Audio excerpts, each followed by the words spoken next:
एक नया सवेरा, एक नया दिन और आपसे बिहार चुनाव के मद्देनज़र एक और बातचीत। मजाक मजाक में एक बात कही जाती है और वो ये कि देश में हर चुनाव दो चरण में होते हैं। चुनाव से पहले नेता जनता की चरण में होते हैं और जीत के बाद जनता नेता के चरण में। खैर, मजाक की बात अपनी जगह, लेकिन बिहार में तो इस बार सचमुच दो चरण में चुनाव हो रहे हैं। दूसरे चरण का प्रचार भी ख़त्म हो चुका है बीती शाम और ये ख़त्म होने से पहले हर पॉलिटिकल पार्टी ने अपना पूरा दमखम झोंक दिया। किसी ने रोड शो किया तो किसी ने बाइक रैली निकाली। क्या आरजेडी, क्या कांग्रेस, क्या जेडीयू, क्या बीजेपी, सभी दलों के बड़े नेताओं ने 2025 चुनाव के लिए अपना आखिरी पासा जो है वो फेंका। आज इस पॉइंट में चर्चा इस बात की कि आखिर 11 नवंबर के दूसरे दौर के मतदान में क्या होने जा रहा है, किस तरह की सूरत हाल जो है वो यहाँ ज़मीन पर दिख रही है।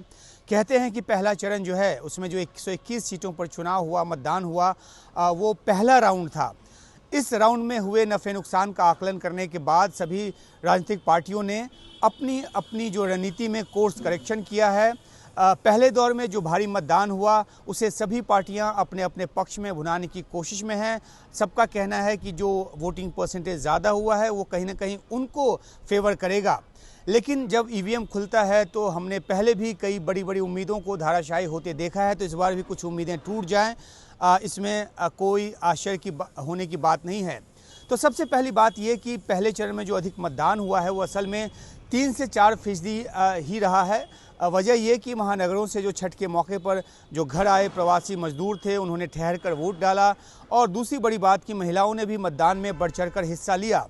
नज़र इस बात पर है कि 11 नवंबर को दूसरे चरण की वोटिंग भी क्या इसी तर्ज पर होती है या फिर उसमें कुछ कमी बेसी देखने को मिलता है।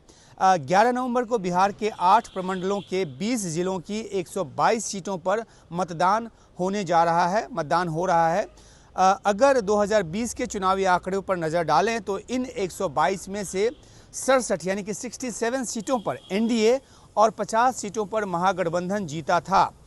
इस बार इन 122 में से 13 सीटों पर त्रिकोणीय मुकाबला माना जा रहा है, यानी कि इन 13 सीटों पर मामला इधर से उधर हो सकता है, क्योंकि जब त्रिकोणीय मुकाबला होता है तो जो तीसरा जो कैंडिडेट होता है वो काफ़ी कुछ नतीजा बदल सकता है। ये भी कहा जा रहा है कि दूसरे चरण में जो अधिक सीट ले जाएगा सरकार उसी की बनेगी। हालांकि ये बहुत ही जेनरिक सी बात है, लेकिन ये बात मानी जा रही है। दरअसल दूसरे चरण का जो सिरा है वो पहले चरण से जुड़ा हुआ है। ज़मीनी तौर पर माना जा रहा है कि नीतीश कुमार के पक्ष में ज़बरदस्त सहानुभूति की लहर है।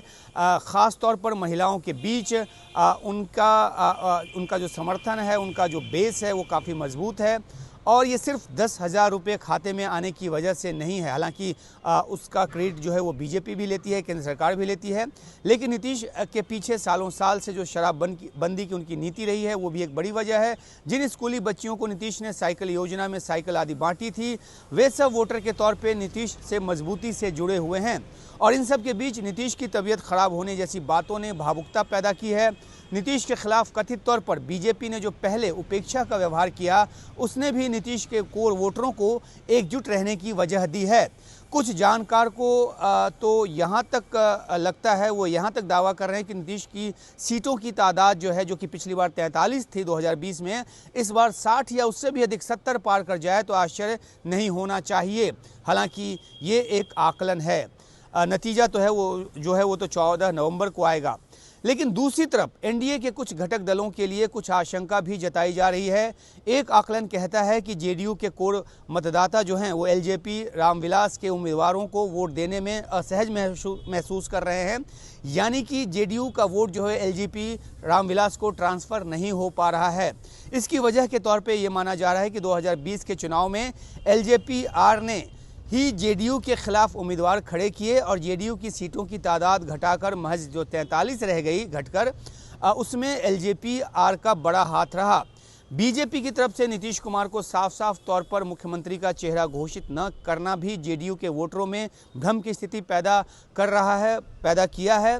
वो ये कि गठबंधन की सबसे बड़ी पार्टी बनने की सूरत में बीजेपी कहीं अपना मुख्यमंत्री आगे न कर दे, अपना मुख्यमंत्री का चेहरा जो है वो आगे न कर दे और इस जिद पे ना आ जाए कि उनका ही मुख्यमंत्री होगा।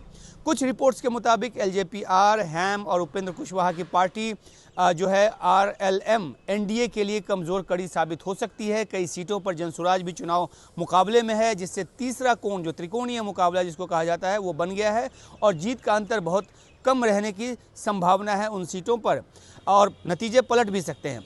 साथ ही त्रिकोण का जो तीसरा कोण खुद जीते न जीते लेकिन दूसरों को हराने में बड़ी भूमिका निभाता है, ये मानी हुई बात है। अगर आरजेडी की बात करें तो माना जा रहा है कि अगर तेजस्वी 2020 का अपना प्रदर्शन दोहरा लें तो यही उनके लिए एक बहुत बड़ी जीत होगी। उन्होंने पलायन और रोजगार को बड़ा मुद्दा बनाया है, लेकिन बीजेपी बार बार लालू यादव के दौर को जंगल राज बताकर उस नैरेटिव के जरिए चुनाव लड़ रही है। लालू यादव, राबड़ी देवी का जो लालटेन युग है, जो उनका दौर था उनके शासन का, वो 20 साल पहले ख़त्म हो चुका है, लेकिन बीजेपी के कुछ नेता मानते हैं कि याद दिलाने से सब कुछ याद आ जाता है।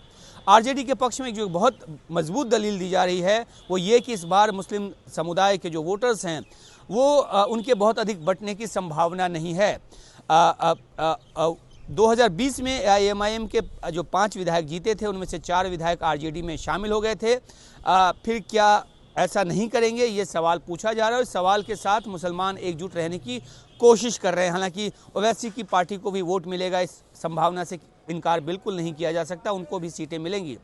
मुझसे बातचीत में कुछ मुसलमान वोटरों ने तो यहाँ तक कह दिया कि ओवैसी के बयान जो होते हैं वो हिंदू वोटों को एकजुट कर देते हैं, लिहाजा ओवैसी को वो पसंद नहीं करते हैं। लेकिन एक बहुत बड़ा तबका जो है वो ओवैसी को बहुत पसंद करता है, ये भी एक सच्चाई है।